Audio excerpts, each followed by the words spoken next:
Welcome, everybody, to the August 17th, 2015 regular business board meeting. I'm Melissa Gilbert. I'm not Dr. Robin Van Lynch, and she was unable to be with us this evening, so I'll be running the meeting this evening. At this time, I am going to turn it over to Mr. Copeland. Thank you. Good evening, everyone. Before we get into our facilities and enrollment update, I just wanted to take a few minutes with the board to discuss the upcoming papal visit, which is certainly going to affect our area. As everybody knows, we've sent home a letter or communication letting the public know that we're contemplating a variety of responses to the area, roadway shutdowns and so forth and so on. We're trying to balance being proactive with not being overly reactive. And so because this is an issue that ultimately will require Board of Education vote, I want to take this opportunity to ask if there's any input. We're right now looking at a variety of issues. One might be doing nothing and having a full day of school. The other being having a half day of school, giving everybody an opportunity to leave the area before there might be too much congestion, or not have a day of school at all. And we're concerned, of course, that early in the year, that's an issue. We're also going to ask Pennsylvania Department of Education if there's any way in which we might be able to have an Act 80 day, a remote Act 80 day with staff. But I would throw it open to the collective conversation and wisdom of the board if you have any input. Are there any questions or comments? Dr. O'Leary? Has the township given you an update in terms of when roads would be closed or what roads would be closed? We do have an update. It's, and Mr. Gannan has been working with them. It's basically grids, so we know the area in which will be encapsulated, and of course, you know, we're within the grid. In addition to that, they're looking at shutting down the Pennsylvania Turnpike at 10 p.m. that evening, the Ben Franklin Bridge, and a number of things. Pat, do you want to give a brief overview of the closures? Everything I know I got from the Inquirer. So it is true they announced, I guess 2 weeks ago, road closures. I-76 is going to be closed eastbound from the intersection with Blue Route 476 all the way down into the city. 676, better known as the Vine Street Expressway, will be closed in both directions. Back to 76, it'll be closed in both directions from City Avenue down into the city. It will only be closed in one direction, and that would be eastbound during the from the City Avenue all the way up to the intersection with the Blue Route. In addition to that, and that's 10 p.m. Friday night, there are some restrictive boxes, as the superintendent mentioned, that have been outlined in Center City and in West Philly that go into effect 6 p.m. Friday, 10 p.m. Friday. It varies. The Ben Franklin Bridge is going to close on Friday, 10 p.m., not open until Monday at noon. And City Avenue will be closed Friday, 10 p.m., from its intersection with Lancaster Avenue all the way up to Belmont Avenue. Other than that, we don't know. I would expect that Wynwood Road, which runs past the seminary, before its intersection with City Avenue, would be closed, probably from Bowman out to City as a minimum, since it's going right by the seminary. And the Pope is staying at the seminary, so. I'm sorry, Diane. I'm sorry. Just one other question. So in addition to getting around our students in Lower Merion, we have quite a number of staff who live either in the city or further east into New Jersey. And so our decision will be predicated both on our ability to move our students around, but also our ability of our staff to come in. Is that correct? Absolutely. We've got about 170 staff. That's probably closer to 200 who live either in the city or who would need access to the Pennsylvania Turnpike or the Ben Franklin Bridge. And You know, as I've said, on a sunny day in July, at 10 in the morning, the Pennsylvania Turnpike can sometimes be an interesting crossing. So this provides us with all kinds of issues. On the other hand, you know, it's very early, and so that's the position that we're in. Go ahead. Bob, I don't know, do you have a sense of the Friday before the weekend and the Monday after? I don't know if it's too early to tell, you need more information. It's a little early to tell. To be honest with you, I'm having a growing concern about the Monday after. That hadn't bothered me initially, but that's starting to concern me. The Friday, again, they're not going to talk about road closures until 10 p.m., correct, Mr. Ganan? Yes, some restrictions go into effect in West Philly at 6 p.m. I'm At 6 sorry, in p.m. Center City Right. at 6 p.m. But it's difficult to gauge what people's behavior will be prior to those. And so I think we're all trying to balance, again, being proactive with being overly reactive. I wish I had Right. either wisdom or foresight, and I have neither on this particular matter. So, well, so there's a possibility that we may do half-day on Friday and then start late on, like 2-hour delay on Monday, We potentially? potentially might have to do that. I guess, you know, it's always a situation like with snow days where no matter what we do, we tend to get people who think we should have done something else. But, I'm not unused to that. you know, I guess, I think most of us would think having some notice is probably best, because even if we get it slightly wrong, then, you know, We've warned people. families and staff can plan, We're- and that's probably the better. I'm hoping to come to you with a recommendation early September. Great, thank you. Is there anything else, anyone else? No? Did you want, you look like you wanted to say something. Just because of the timing of all of this, if, you know, there will be opportunity for public input on this issue during this meeting, and because of the timing, there may not be any other opportunities for input at a public meeting, but people can always certainly convey their positions to the superintendent directly, or to the board comments. Thank you. Mr. Copeland? Thank you for the invitation to my email system to overload, Mr. Roos. Appreciate that. Before I turn it over to our architects and Mr. Ganan on facilities and enrollment, I would like to introduce some administrators who later in the meeting the board will be asked to vote on to bring into the district. Many of them are coming at a time when we need support in our special education department, and so I'd like Kimberly Frazier, our Director, Student Services, to introduce the prospective candidates.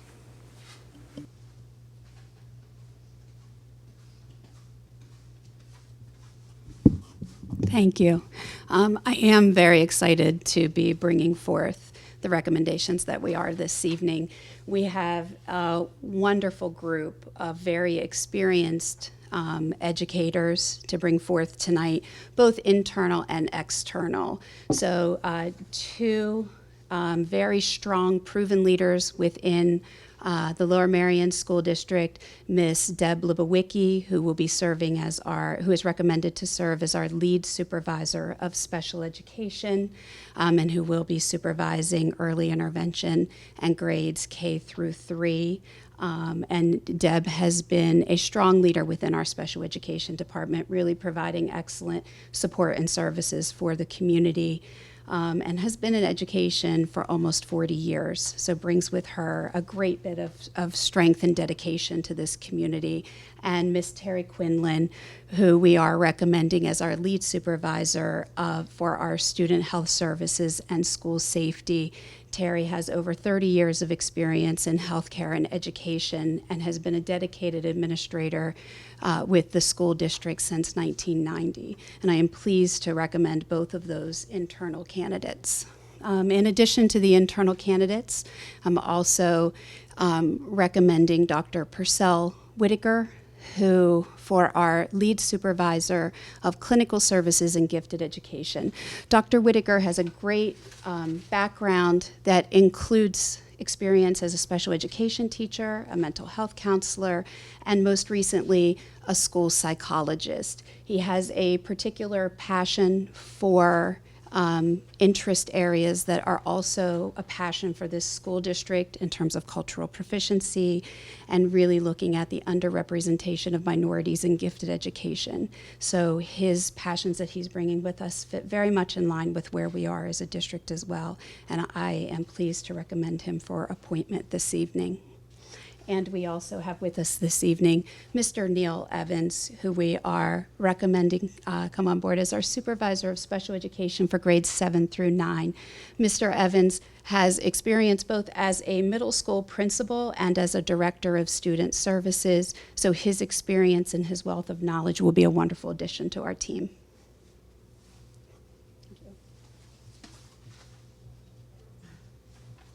Would you like to come up and be recognized? Those who, Mrs. Frazier? So we'll start with Ms. Libowicki. What a thrilled look. Well, the reason I think is because I've been here for so long, 20 years, and I know pretty much everybody on the panel and worked with some of them intimately. So thank you for keeping me as long as you have, and I hope to stay for many years. So thank you so much for this recognition. Welcome. And Ms. Terry Quinlan.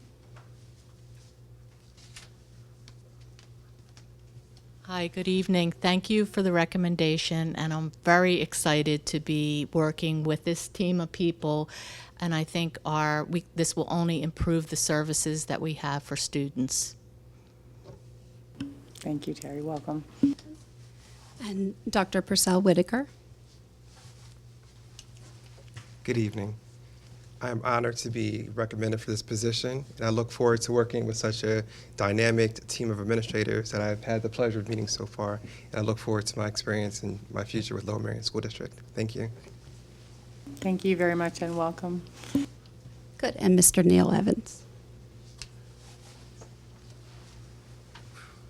I'd like to thank the Lower Merion School Board, Mr. Copeland, Superintendent, Mia Kim, and Mrs. Frazier for giving me this opportunity. I retired on June 30th of 2014 after 35 years in public education, and I started consultative and interim work on July 1, 2014.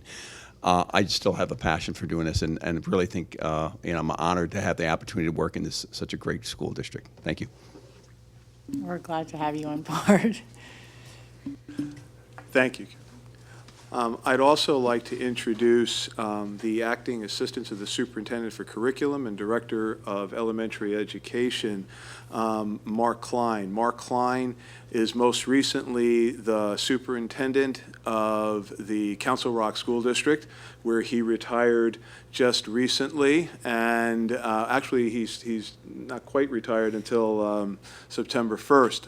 I've known Mark for about 2.5 years across the table in professional meetings, and he is a well-known and well-respected member of the superintendent's corps in Bucks County, and I'm pleased to recommend him to you. Mark, would you like to come up?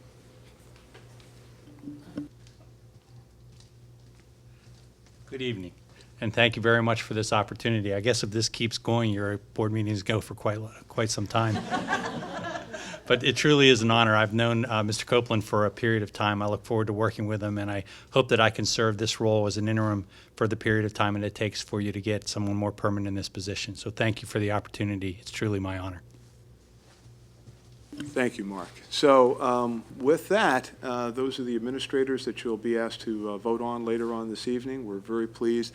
Just a word, if I might. I had the opportunity to interview all of the candidates, and of course the ones particularly for special education who I didn't know beforehand.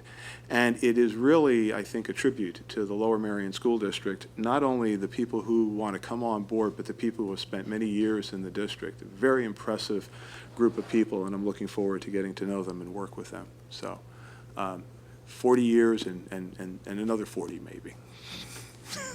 In spirit, anyway. Thank you all. At this point in time, I'd like to introduce our architects from Gilbert Architects, who are going to be giving a facilities and enrollment update, and Mr. Ganan, who will be able to introduce them. This is a report that I think the board commissioned some time ago to give an update on enrollment and also to bring forward some recommendations. Tonight, the only real recommendation is to take a look at the district administration offices in terms of some renovations for future use. But with that, Mr. Ganan. Good evening. It's my pleasure to introduce, sure.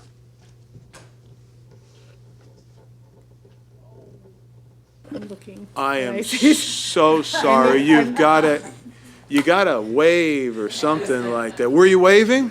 So, Well, then maybe you have to I'm jump sorry. up I and just down. realized, I'm sorry. and also maybe people want to leave. Yes. Why would they want to leave? Just saying. I don't Chris Hall, would you like to introduce your candidate for assistant principal? And my apologies. It's Mr. Hall's fault that I didn't see you. Apology accepted. So for years at Welsh Valley, we've considered ourselves extremely fortunate to call Amy Murphy a colleague of ours. And tonight, we would be really pleased to recommend her to assume the role as acting assistant principal at Welsh Valley. Amy's worked with us for the past few years as a leader of the mathematics department, leading the 8th grade math PLC, and also providing leadership and expertise to the other PLCs in our building. She's worked as our math specialist, which has placed her in a role where she coordinates testing and placement for incoming new students, and she's been a tireless advocate for students and for families. We are really excited about the potential to bring her on board. She has the highest level of integrity. She's a tireless advocate for students and a tremendous team player. Amy.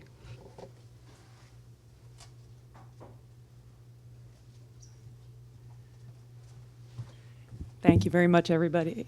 I'm very excited. For a minute, I was very nervous, thinking that might have been rescinded, the recommendation.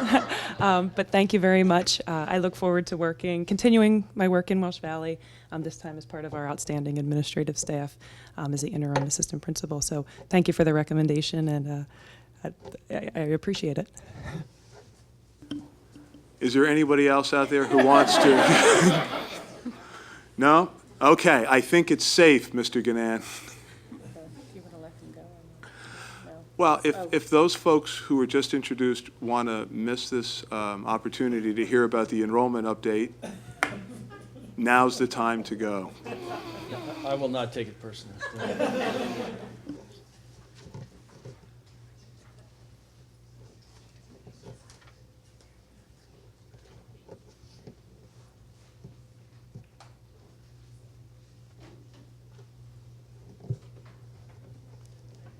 Good evening. As the superintendent mentioned earlier, we are here to introduce and present the draft building capacity study presentation. With me this evening to assist in presenting will be Danielle Hoffer from Gilbert Architects. To my right, and also with us is Tom Gilbert of Gilbert Architects. Once again, no relation. Also helping out this evening is Sean Hughes, principal of Lower Merion High School. So this presentation provides an update on building capacity and then compares it to the enrollment projections that were presented to us in April by the Montgomery County Planning Commission. As the superintendent stated, the only recommendation we're making this evening has to do with proceeding with the design and pre-construction activities for work in renovating the district administration office for use by the Lower Merion High School. All the other recommendations in this draft report are options for consideration at this point. We do want to have the additional data point of the enrollment on the 10th day in September, and then have some more internal review and discussion before we would bring any recommendations back to you that would involve construction or leasing any temporary space. So I'll turn this over to Danielle.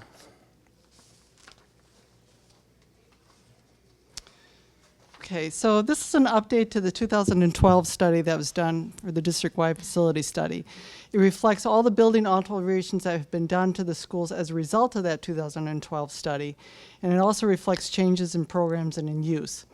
We compared the enrollments that were provided in the Montgomery County Planning Commission enrollment study in April 2015. And we'll finalize this report. This is all repeated what Mr. Gannon just said, but we'll finalize the report by including the 2015 10-day enrollment data.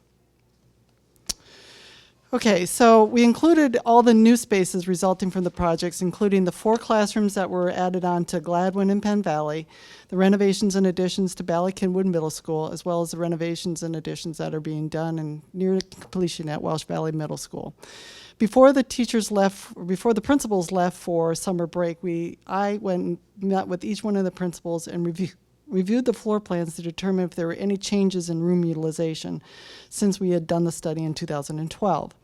What's provided in the study reflects those changes in room utilization with notes on changes in progress, meaning that since we were doing the study in the summer of 2015, they already needed to plan for the 2015-16 school year. So we have some notations on the floor plans of what some of those capacity changes were going to be done over the summer of 2015 to handle the enrollments coming in this fall.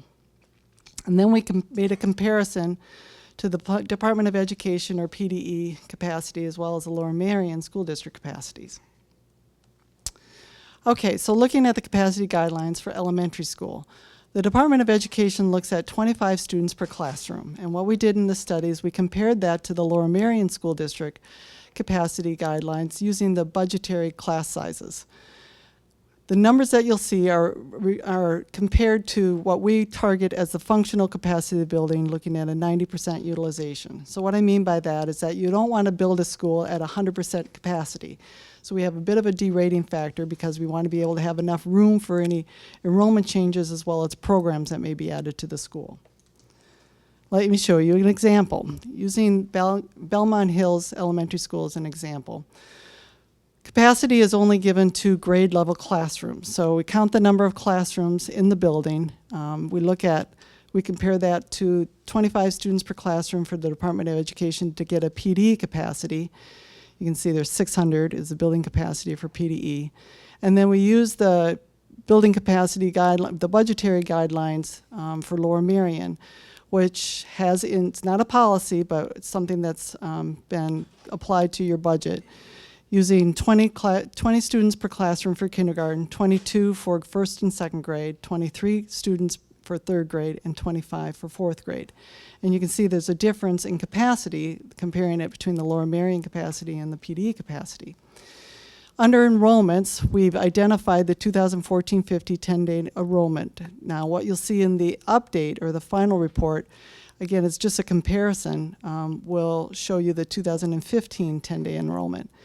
You look at that compared to the highest projected enrollment in this particular school, the highest projected enrollment, and I say medium projected enrollment because if you remember the Montgomery County Planning Commission enrollment study had a low, a median, and a high projection. So we're looking at the median projection.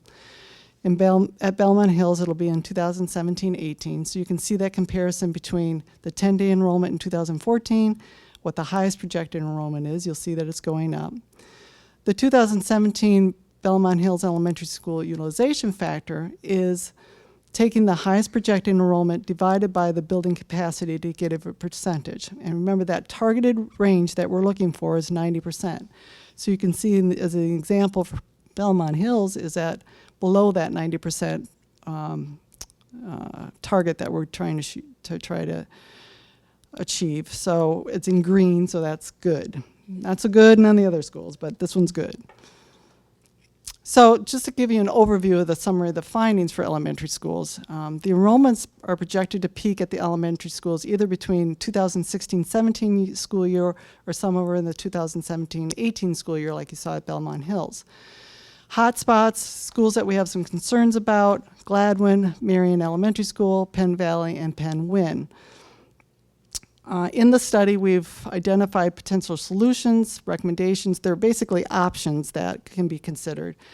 that include either reassigning full-size classrooms to grade level classrooms, moving some programs like special ed into smaller spaces, or in the case of Marion Elementary School, if you look on page 17, by adding some additional classroom space, you can see what that does to your overall capacity to the building. Also in the report, for the elementary schools on pages 22 and 23, we've actually taken the enrollment projections year by year by year, so you can see where you start to tip the scale, and you've gone from being good to not so good in terms of where you are with capacity. Marion, the reason we have some concern about Marion is in the other schools we're able to accomplish space internal to the building. Marion is taxed. We've captured any available space after this summer by doing some modifications to the building where there's just no other place to grow. And with the Marion enrollments, it's really leveling off at the 600 level. And so she's already taxed. She's going to continue to be taxed because we don't see any adjustments. Some of them start to tailor down a little bit. Marion stays level. And you'll also see in the report that many of the schools, the elementary schools, their core spaces, such as the cafeteria, we have music rooms on the stage. A lot of them are being already taxed given the existing capacity issues in the elementary schools.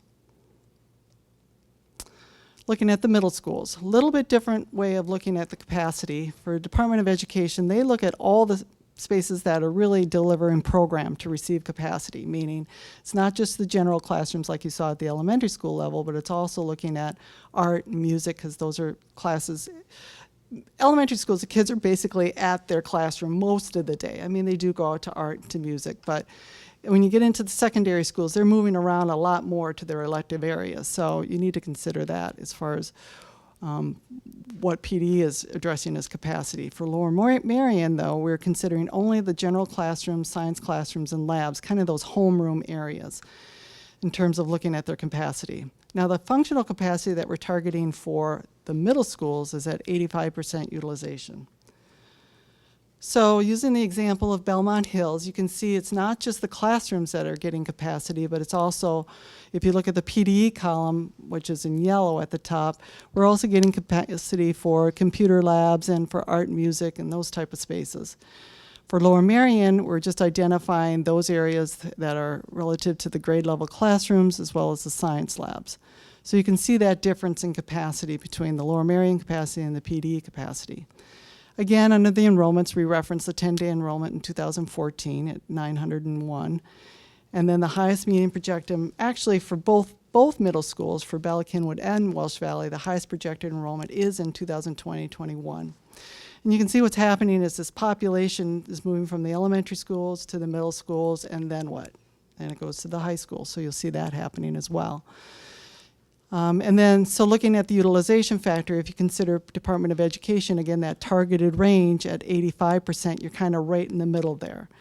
So I want to preface this conversation by saying that, this is really the capacity of the schools and how the administrators are able to handle capacity is really the judgment of the experienced educators. It's a scheduling issue, it's how the programs are delivered, it's how many kids are in the classroom. That all has to be analyzed in terms of the administration looking at this. We're just trying to find a barometer of which to start to gear some of the, identify where some of the issues may be. So looking at the summary of findings at the middle school, again, the peak enrollments are going to be in 2020-21. Based on the Lower Marion utilization in 2017-18, we'll exceed that 85% in 2017-18. Potential solutions. At Bala Cynwyd, they still have computer rooms. There's 3 full-size computer rooms that could be used as grade level classrooms. And you can see what that would do if you add those classrooms into the capacity count on page 41. Welsh Valley, on page 44, we show you an example of adding some additional capacity to that school, either by capturing some rooms internal to the building or doing some other type of construction project, whether it's temporary or permanent. And then again, we showed a year-by-year comparison on pages 45 and 46 that you can see when they start to tip the scale as that elementary population moves into the secondary schools. High schools. Again, same philosophy for the Department of Education and using almost all the spaces that receive capacity, same. What we do, though, is targeted about 80% utilization, functional capacity for the schools using the PD, because they're using a lot more classrooms than they are when you look at the Lower Merion capacity. At the Lower Merion functional capacity, we target at 85% utilization. So there's a little bit of a difference there when we look at the high schools. Same premise that we talked about before, looking at the bottom line. Again, PD capacity, we're targeting at 80% utilization. You can see it's a bit high there. Lower Merion capacity, we're targeting 85%, so it's a little bit high there too. And again, we're looking at that as a range. So the enrollments peak at Harriton High School in 2022-23 and at Lower Merion High School in 2023-24. Harriton High School will exceed 85% of the Lower Merion utilization by 2019-20, whereas Lower Merion High School will exceed that in 2018-2019, a little bit earlier. And again, looking at that school by school, year by year comparison on pages 64 and 60 through 66. Now again, this is just looking at capacity. It doesn't represent the programs that are being, and that's why we brought Mr. Hughes in to talk about the programs associated with the high school.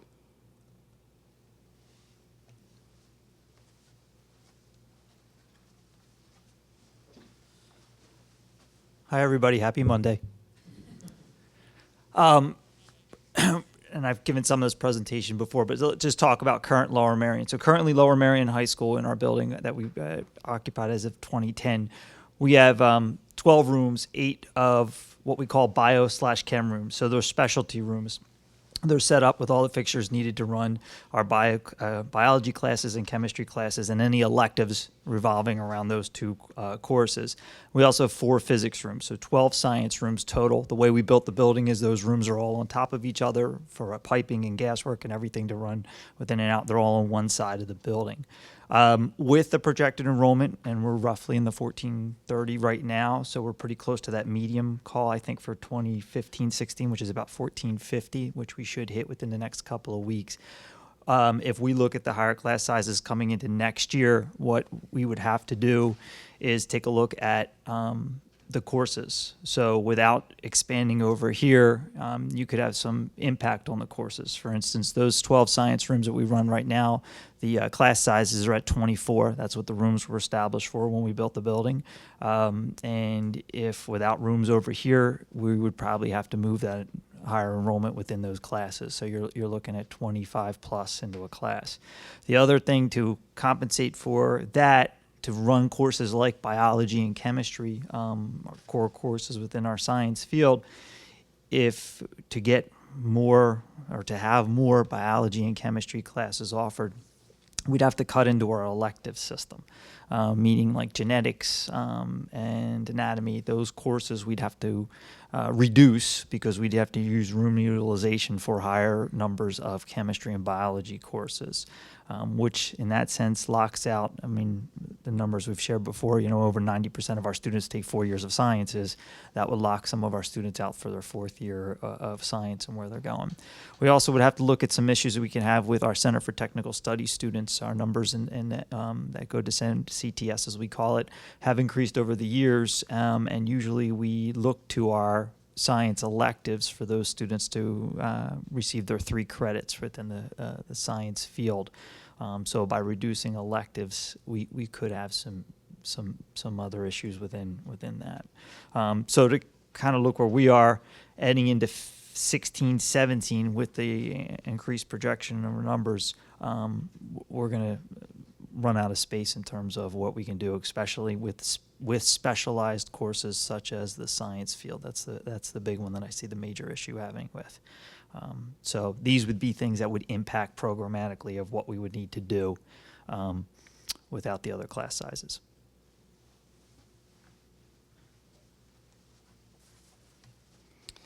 Also in your board packets, you got a scope of work report that we did on the district administration building to convert available classroom space for the Lower Merion High School. What we're looking at is on the third floor, all rooms can become available for the Lower Merion High School. On the second, that includes 14 rooms, and we'll get into the floor plans here shortly.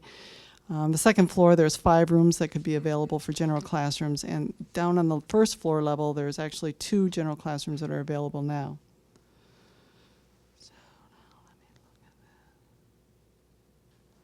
So on the third floor, all the rooms that you see hatched are rooms that are classrooms that are available for Lower Merion High School. If you look on the right-hand side, there's science labs shown on both sides of the corridor. On the right-hand side of the corridor, we actually are showing a dividing partition between the 2 large classrooms, 2 large labs that can either divide that space into 2 areas or make it 1 large area for science. If it is divided into 2 spaces, it could actually handle 32 students in the classroom. On the left side of the corridor, that's showing 24 students in the classroom. Each two science rooms each get a prep room. What we're doing is showing above the ones on the right-hand side of the corridor, a prep room. On the ones on the left side of the corridor, the prep room's on the lower portion of the plan. But in general, and then we're also showing a physics classroom that's down on the bottom right-hand corner. So there's 5 total labs that we can accommodate on this floor level. It's ideal to have science on the upper floor level so they can vent directly through the roof. Those were formerly science labs, so we can work the plumbing. Also in that area that we're talking about where the science labs, those are above the gymnasium below, so we can access through the roof of or through the ceiling of the floor, I guess, of the upper part of the gymnasium to access our plumbing to service those labs. As part of the recent renovations to this building, they did not include renovations to the group toilet rooms, so that would need to be renovated as part of this project as well.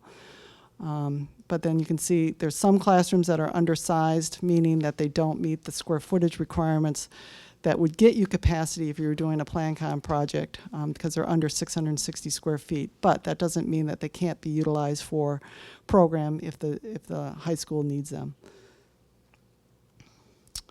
On the second floor, again, the rooms that are hatched, there's 5 classrooms available and 1 small office. And then on the lower level, again, you can see where that location of the gym is that we can access up through the ceiling to get to the plumbing and utilities for the science labs above. But the 2 classrooms that are hatched are actually available now. The box that you show with the reference to the future visitor screening station, we see that is one of the main entry points.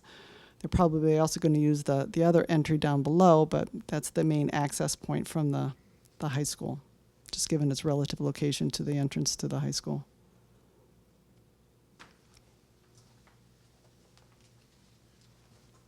For those of you who are not able to take me up on my offer of a tour of these rooms, I've provided some photographs.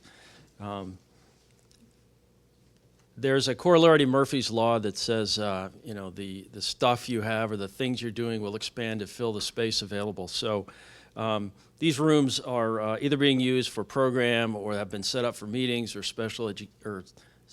staff development, or they're being used for storage. So you can see a little bit here on the right-hand side as where the crew team has been practicing over the last season.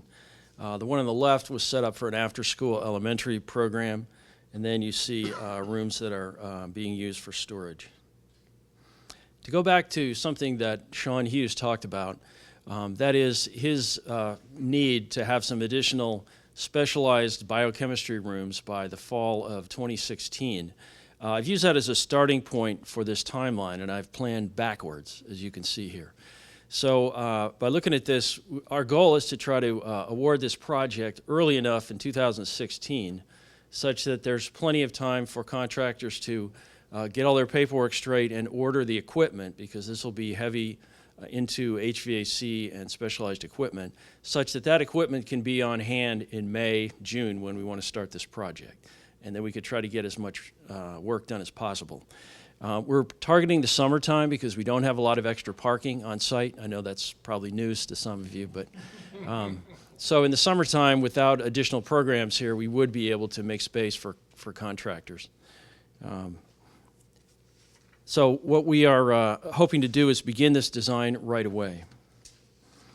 Again, in the summer of 16, we would look at the science labs and the prep rooms in the area above the gym, construct the group restrooms, which we would need to support the students, do as much mechanical, electrical, plumbing rough-in as possible, including setting all new roof units.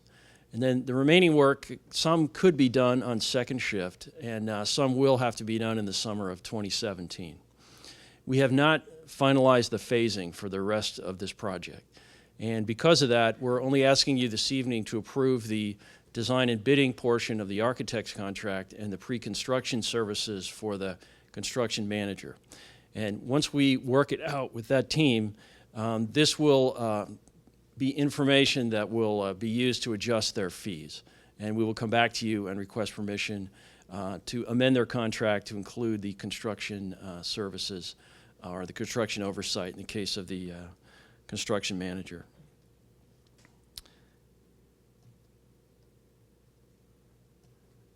Are there any questions that we could answer? Thank you very much for the presentation, Mr. Gannon. Are there any questions? Start on this end. Go ahead. I guess, Ms. Hoffer, maybe you. A room can be too small for PDE, but still usable. I'm not sure what, maybe put some clarification what that means, please. Actually, did I quote you? Is that, you said something to that effect, or In order for a classroom to get capacity from the Department of Education, and in terms of reimbursement, if you were going to get reimbursement, the minimum square footage of a classroom needs to be 660 square feet. We're just using that as a barometer to say it's undersized. It's really difficult to get 25 students in a classroom of 660 square feet. So we're just flagging those rooms to say that they're undersized. but we could use it for a smaller enrollment class of like Absolutely. 15 kids or something like that. Okay. Any other questions? Sure. I was going to give everyone else a shot first, but I guess I'm the first one to speak up. In the middle school, under the Lower Merion, I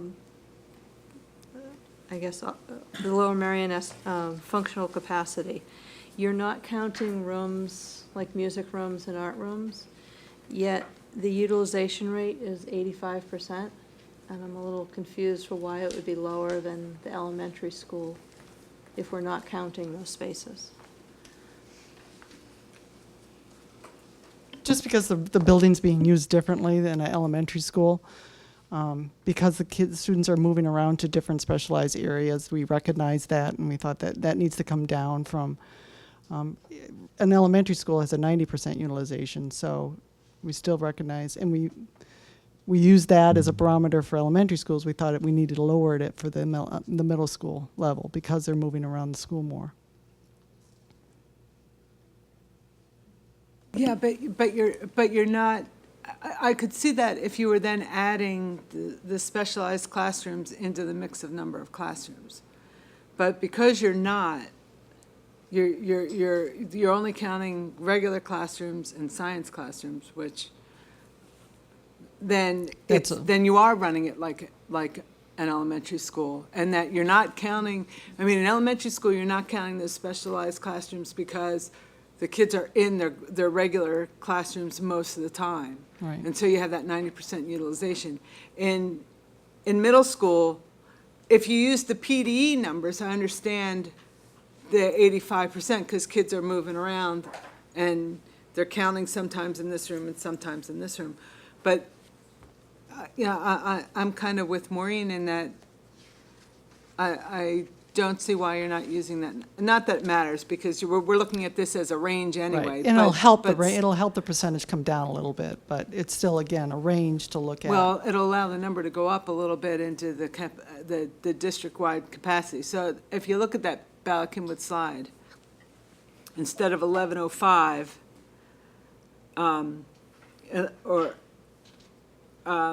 so where's is 1105 the total number or the 85%?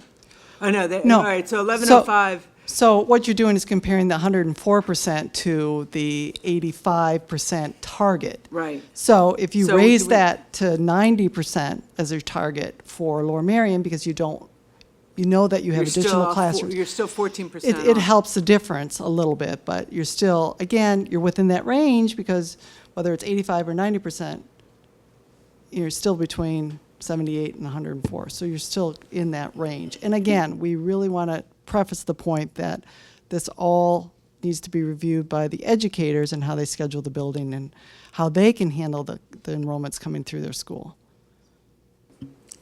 Other questions? Sure. Okay, so my question's on the high school level.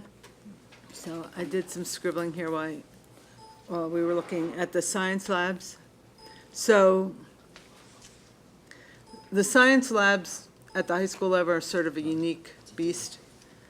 If we assume that every student takes one science, let's just assume, I mean, some take more, a couple take fewer. So there are 12 science labs currently, and there's 6 periods, right? Assigned periods a day? There are 6 sets. You could take a Right. total of 8, but 6 sets run in a day. Right, so let's just call it 6, because that's, at any one day, there's 6 sets, right? So so you get a number, times 24, you get a number.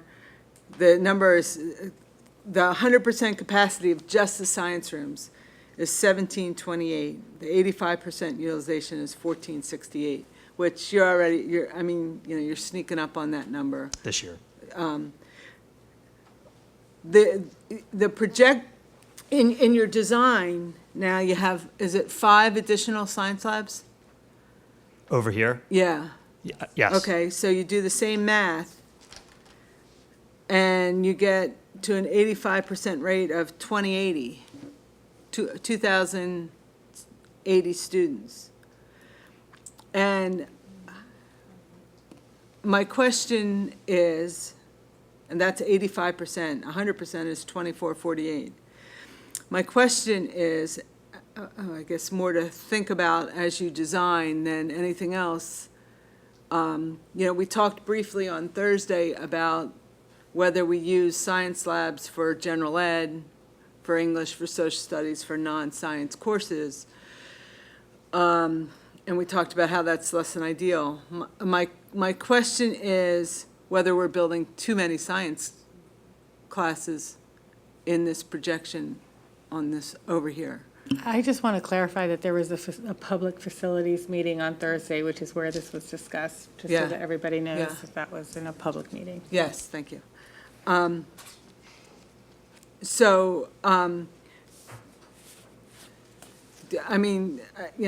don't know, Sean, if it's you or if it's Danielle.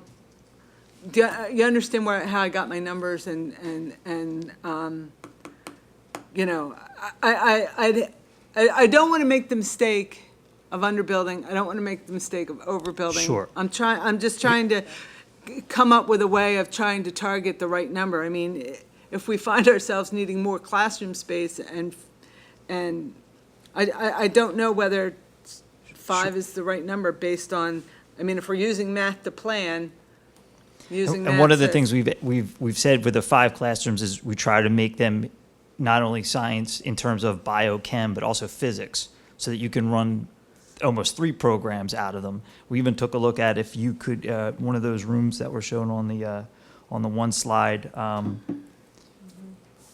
in the area of making large group instruction, for example, AP courses, running 2 instructors with a large group, 3 stations, so that you could utilize those in more of a capacity. So I think, when we're looking at 5 classrooms, we're looking at, for us, it was looking at, I understand with the numbers, but you also have to think of the functionality of the schedule. You can't offer all of those courses at the same time and everything running. Well, that's why I put it to the Right. 85% that So we were talking we about. were and hoping we're still that- at 2080. And I hear what you're saying, if you build too many science classes, but I think what we were looking at in a sense is if we can build science labs or science classes that can run multifunctional with biochem, physics, and if you had to, you could run courses such as an English history course out of there. So you can make them multifunctional if you use the approach that we were talking about earlier. Well, Large group instruction. the way this is drawn up now, that large group instruction, which is the interior 2 science rooms, right? They're going to have. It's the exterior. It's on the Sorry, It- right-hand side, Oh, it's the two big ones? Mm-hmm. I thought it was the inside one. which were all former science rooms. So that was going to be the one with the partition? Yes. So, and it looks like, Remember, the rooms aren't as square or rectangle or wider as we would think. I mean, so there's 32 stations in each of those, the way the it's right-hand drawn. side. Yeah, on the right-hand side, in each of those two rooms. You know, if you use that, because science labs have fixed tables, But that's you don't have the flexibility of a multipurpose room like we currently have in the classroom that we have here that has the partition, which when you close the partition, it's two regular classrooms. You can move Right. the tables and whatever. excellent point. That's actually why we're looking at some of those rooms, even the physics rooms, having stations on the outside so you could use for multipurpose. And some of those tables will be movable. For example, the teacher stations we were looking at and discussing movable teacher stations within there. But don't they have Some of the safety stations have to be locked in, but the some heat- demonstration the tables burners do and the not. And the water? Areas where you have to have piping and gas, yes, but some demonstration tables can be movable. And that would be our hope. I just ask you to think carefully about that, because the math is not, is suggesting that 5 might be more than usable. If you have access to the study on page 63, there's a table that shows what the capacity would be if you add those classrooms in. The 7 classrooms that are regular size, 7 classrooms that are undersized, which PD doesn't recognize, but Lower Merion, we've included that in the count, and you can see where the percentages are. And it's bringing it within range. Do you need them all? You know, that's, I think, something that could be evaluated each year. Right, but I mean, if you're doing a floor, you're not going to stop and not do the last 2 rooms. Right, but the second floor might be an option. Right, Do you need all those 5 But the classrooms? question is, if you're creating science labs with, you know, gas and piping for water, you know, it's just different, so.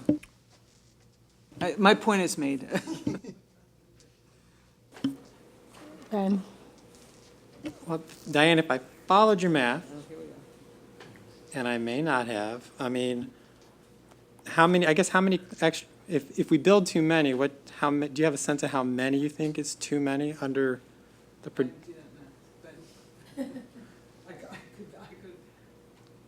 I mean, I roughed it. And if I'm doing it, I mean, I did it differently, but are we talking about 2 or 1? I mean, there's a certain point where, you know, we were splitting hairs.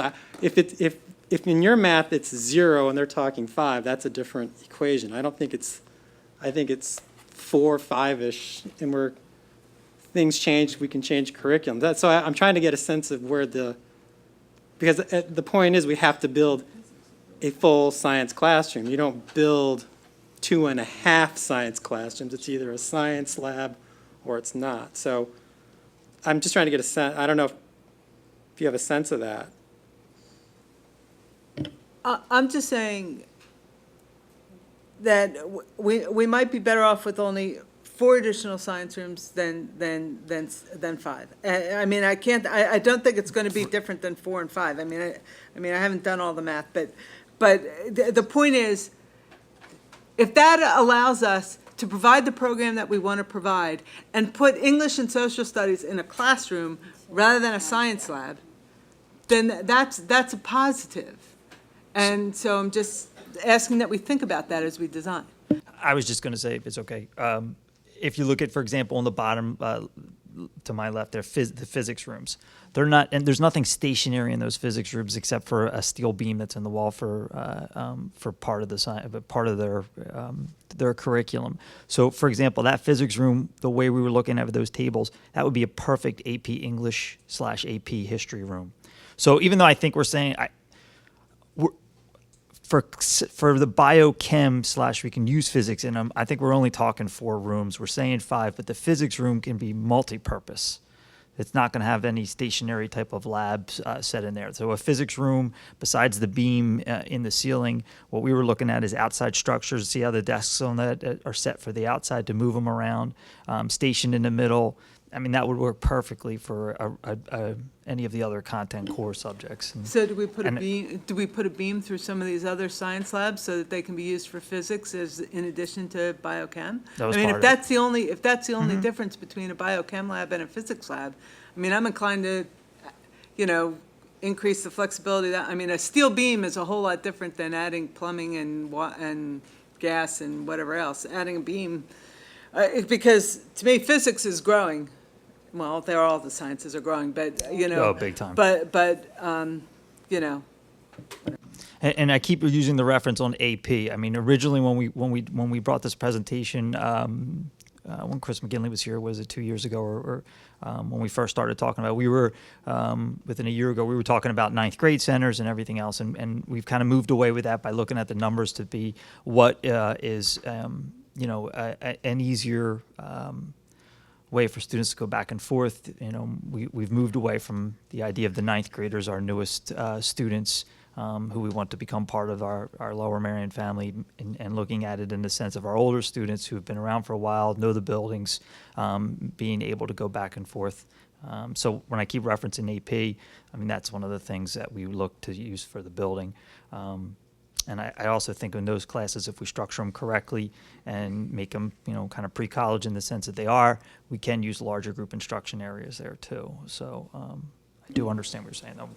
I mean, I think the general point that would be coming from the board, obviously, which you've obviously put a lot of thought into this, is to keep the flexibility as much as possible, since not only did the numbers keep changing, but obviously the program keeps changing, what students are interested in. But it sounds like you've been very thoughtful about that. And I understand the science. The idea is to make it as flexible as possible to not only for what's going to happen, with the enrollment now, but what could you use this for the future? What could the summer sessions or use be for other types of programs that we could run through these areas, without specifically saying like this is a STEM institution or anything like that. So. Thank you, Mr. Hughes. Is there anybody else who'd like to? Just a quick question. First, if someone can write up that as a PSSA question, that would be a really good math question. And could you, much more mundane, could you just refresh my memory about the restroom current capacity in the building and what's needed before we have any students in here, and what you're recommending that we do in the short term? When we renovated earlier, we did have bid alternates to do additional work on the second floor HVAC primarily and third floor HVAC primarily, as well as the restroom. Since we were not going to have any students up there, we were allowed to just renovate the faculty restrooms, which are on the upper left-hand corner of the diagram in this area. So that's what we did. However, to have additional students using that floor, we would have to have a group restroom accessible. The infrastructure for the restroom was installed as part of the last renovation. In other words, the pipes are there. We would just have, and right now they're being used as storage rooms. They've been gutted and they're being used as storage rooms. So we would have to go in and construct a restroom out of that. Okay. Are there any other questions or comments at this time? All right. Thank you very much for the presentation. We really appreciate it. No, that concludes our presentations. Okay, at this time, I'd like to invite anybody who would like to come and speak on a agenda item only. At the end of the meeting, there'll be opportunity to speak on any issue, but if anybody would like to come and speak, anyone in the audience would like to come and speak, now is the time. If you could come in and come up and sign in with Ms. LaPere. Is there anybody? Okay, then we will continue. I'd like to approve the minutes from the following Board of School Directors meetings. The July 20th regular business board meeting, as well as accepting the August 13th facilities and purchasing meeting, which is going to be amended And Mr. Driscoll, can you explain how it's going to be amended? Yes, thank you. There's just a typo. We did talk about, and it's on the agenda tonight, orthopedic trainer support for the high schools that's being offered by Reconstructive Orthopedic Associates. So it was discussed, it just somehow was left off the agenda for the minute meeting. So I'd like to make a motion to amend the minutes to add. You don't need to make a motion. Sorry, just a By correction. making that statement, as long as whoever makes the motion say, move to accept the minutes. I'm sorry. As supplemented by Mr. Driscoll, get that seconded, you're all good. Okay, so I'm going to move to make the motion as amended, as suggested by Mr. Driscoll. Do I have a motion to approve? So moved. Do I have a second? Second. All in favor? Aye. Opposed? The motion passes. And I'm now going to turn it over to Mr. Copeland. Thank you. I'd like to ask the board to take for consideration items A through D in the Human Resources section. The superintendent recommends that the Board of School Directors approves the human resource actions as listed in the attached exhibits HR 1 through HR 4. In B, the superintendent recommends that the Board of School Directors approves the appointment of Mr. Mark Klein as the interim assistant to the superintendent from August 18th, that may be a change, 2015, through December 31st, 2015, at a per diem rate of $750 in the form presented to the board.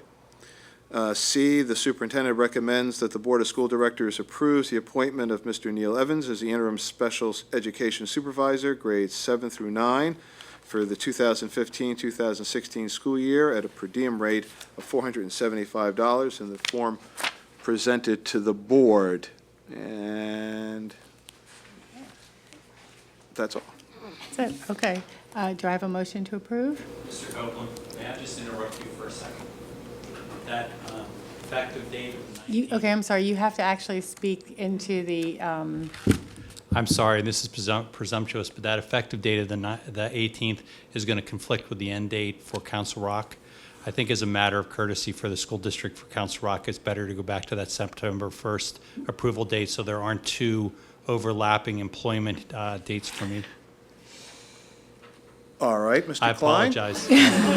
Because Mr. Copeland was very kind in doing that, but the more I thought about it, the more I realized it's going to be a conflict with Council Rock, and I just don't want that to happen. Okay, well, we'll make that September 1st. Thank you.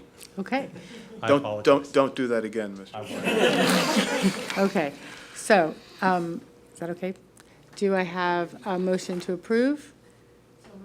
Do I have a second? Second. Do you have any questions, discussion? All in favor? Aye. Opposed?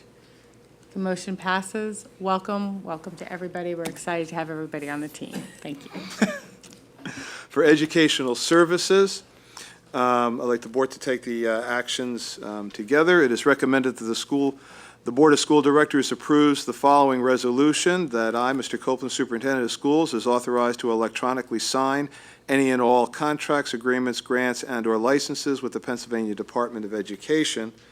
And also, the administration recommends that the Board of School Directors approves the attached overnight trip request from Harridan and Lower Merion High Schools.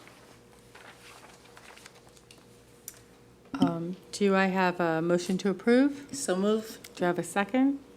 Second. Any questions or comments? All in favor? Aye. Opposed? The motion passes. Thank you. Under Student Services, the administration recommends that the Board of School Directors approves the student services items as listed, agreements for students receiving non-district educational services, SS1 through SS3. Also, the administration recommends that the Board of School Directors approves the attached educational services agreements SS4 through SS10. The administration recommends that the Board of School Directors approve the attached independent consulting contracts SS11 through SS15. Do I have a motion to approve? So moved. Do I have a second? Second. Any questions or comments? All in favor? Aye. Opposed? The motion passes.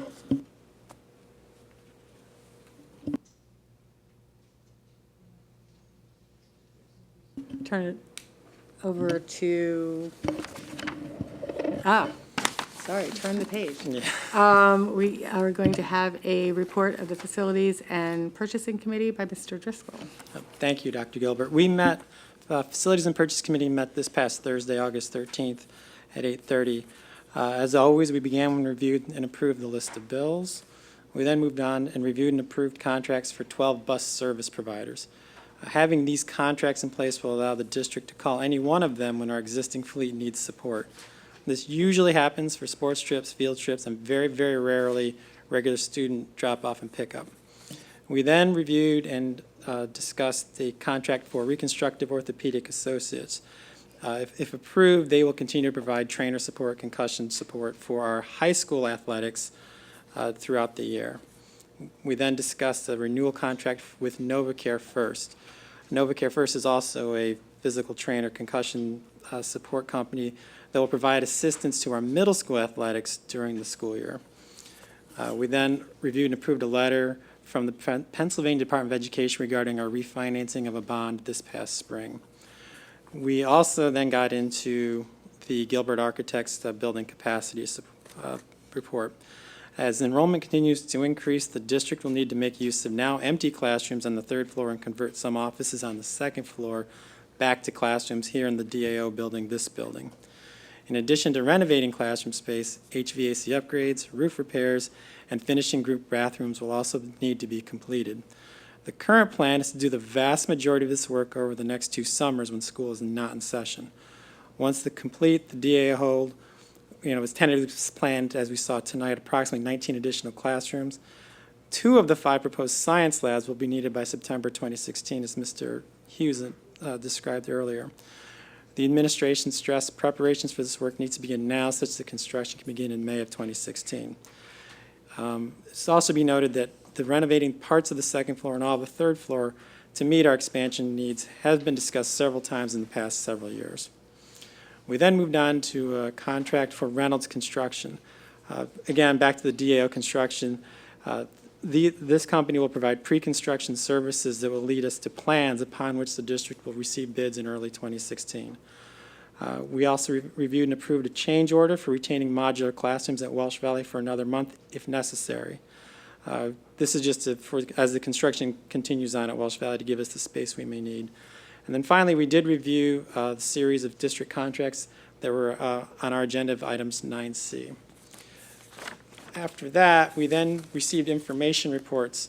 The first was the Technology 5-Year Plan from Mr. Frazier. He provided an overview of the district's equipment and security measures. As Mr. Frazier described some of the various pieces of equipment in our network, he also described when he anticipated needing to replace some of that equipment as it, 1, becomes obsolete, or 2, ages to the point where it may fail.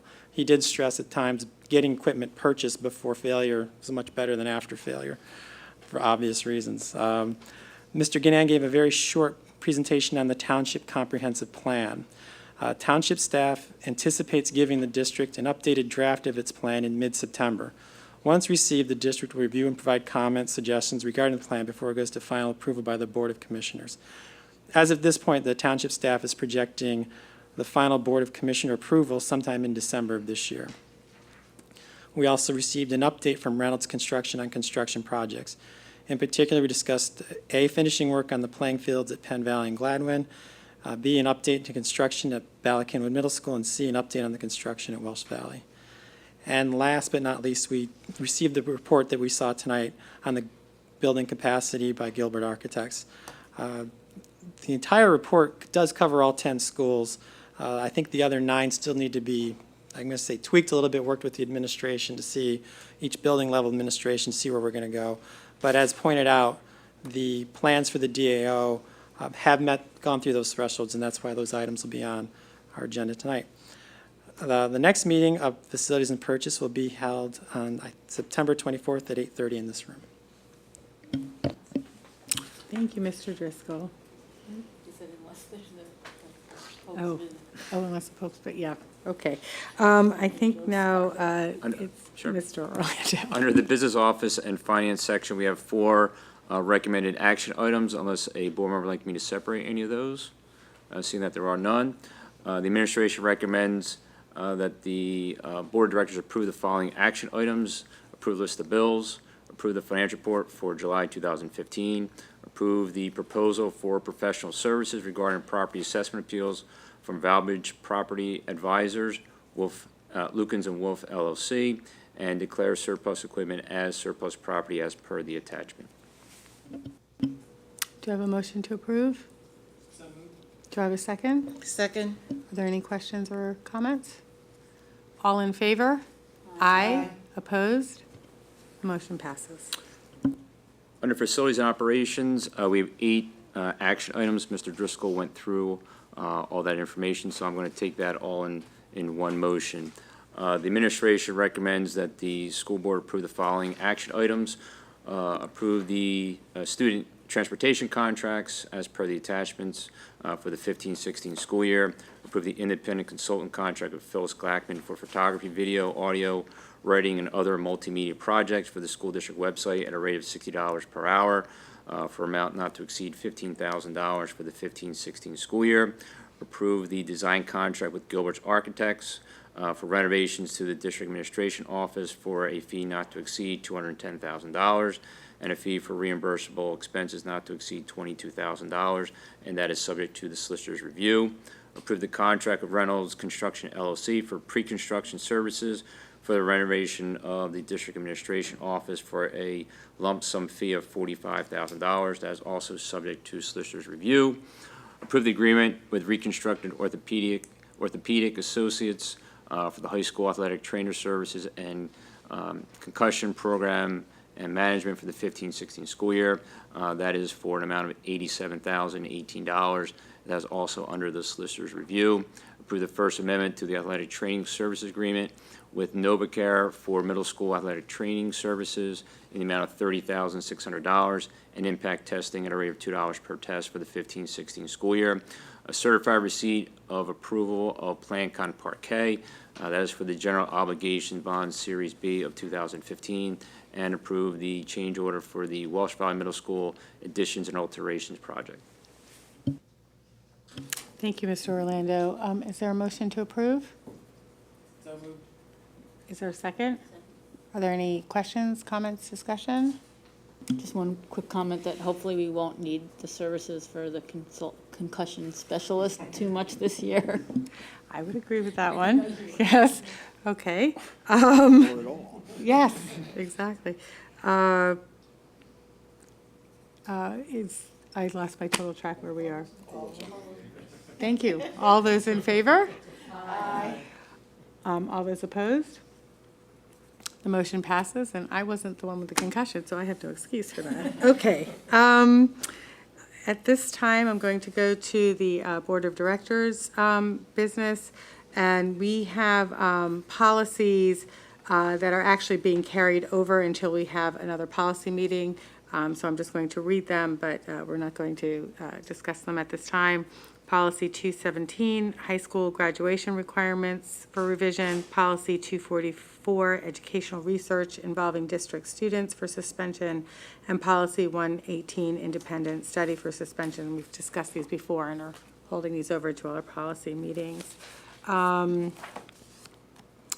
do need to approve the revised 2016-17 school year calendar. Do you want to read that since it's the administration recommending, or my? Well, yeah, we just saw that there were some errors in the number of days counted, and so we're asking the board to reapprove that. Okay, so is there a motion to approve? Thank you. Is there a second? Second. Questions or comments? I just have one. Oh, go ahead. Oh, sorry. I just have one quick comment, and I say this every time we approve the calendar, and since we're approving it at a weird time, I'm going to say it again anyway. Can we look at the possibility of moving spring break to coincide with private school spring break in Lower Merion Township? We have so many families who have kids in the private schools, and in the independent schools, and in the public schools, and having the two separate weeks is a burden on those families. And if we can, if for the next time we look at a calendar, we can keep that in our minds and see if that can happen, I would be greatly appreciative. Thanks. Okay, so I think we had a, oh, I'm sorry, you had a. I just wanted to thank the parent who caught this error. He doesn't want to be named because he doesn't want students to know that, but he was very conscientious in noting that there was a very minor counting error, and that much appreciated by all of us. Okay. All those in favor? Thank you. Anyone opposed? The motion passes. We do not have other committee reports because only the Facilities and Purchasing Committee meeting is held during the summer months. However, I believe that Mrs. Pollard wanted to make an announcement. I just have an announcement to make. In the winter of last year, it was identified that there are some children in our community who are not getting proper nourishment. So we were able to, when I say the Ardmore community was able to provide food for them in the winter. And so the question was asked, well, what happens in the summertime? So our committee decided that we would provide boxed lunches for the young people in our community during the summertime. And one on our committee is an educator, and she says, well, why not provide box lunches and a book? So this year, starting June the 22nd, a box lunch and a book project has been in our community. It was based at Zion Baptist Church in Ardmore, Saints Memorial Baptist Church in Bryn Mawr, and Memorial Church of God in Christ in Haverford. We are going until the 28th of the month, and all are invited to the closing program. Saints Memorial will be having their closing program on Thursday, the 27th, from 6 to 8, and Saints Memorial is in Bryn Mawr, Pennsylvania, and Zion will be having, which is located in Ardmore, will be having their closing program on August the 28th, which is Friday, from 6 to 8, and all are invited. It has been a wonderful program, and hopefully educators will see the positiveness that has occurred. One of the little boys that is part of the program, when he began on June the 22nd, it took him 20 minutes to read one page, and after that, he couldn't tell you what he read. He's reading more than 10 pages now, and he can tell you what he's read. So even with just one child, it's been a positive experience. So we invite you to come and see. Thank you very much, Mrs. Pollard, and thank you very much for being part of the group that's done that. It's obviously very important, and we appreciate everybody in the community who made, and my understanding is in the administration as well, and teachers who made donations. So we really, really do appreciate that. So, oh, I'm sorry. I didn't see I just want to echo what Dr. Gilbert said about the outpouring from the community of books that were donated. I mean, it's a literal, not virtual library, and the teachers who gave up their summer days and would be there day after day, and the administration who supported this effort. It really was a community effort, and it really is a fantastic program. Thank you. At this time, I'm going to ask if anybody from the audience would like to come before us and speak on any issue. If so, please come up and sign in with Ms. LaPera. Is there anybody here? Okay. In accordance with Act 93 of the 1998 Sunshine Law, the Board of School Directors met in executive information sessions on the following dates and discussed the following. On August 17th, this evening, personnel. And then upcoming meeting dates. On Wednesday, September 16th, there's a curriculum committee meeting at 8:30 in the morning in this room. Friday, September 18th, a policy committee meeting at 8:30 in this room. Monday, September 21st, is the education committee and supplementary regular board meeting at 8 p.m. in this room. Thursday, September 24th, the Facilities and Purchasing Committee meeting at 8:30 a.m. in this room, and then Monday, September 28th, the regular board meeting at 8 p.m. And since this is our last official meeting of the summer, I hope everybody has a wonderful rest of the summer, and we look forward to all the kids coming back to school. And is there anything else you'd like to add? Same thing. Great. Well, with that, we are adjourned.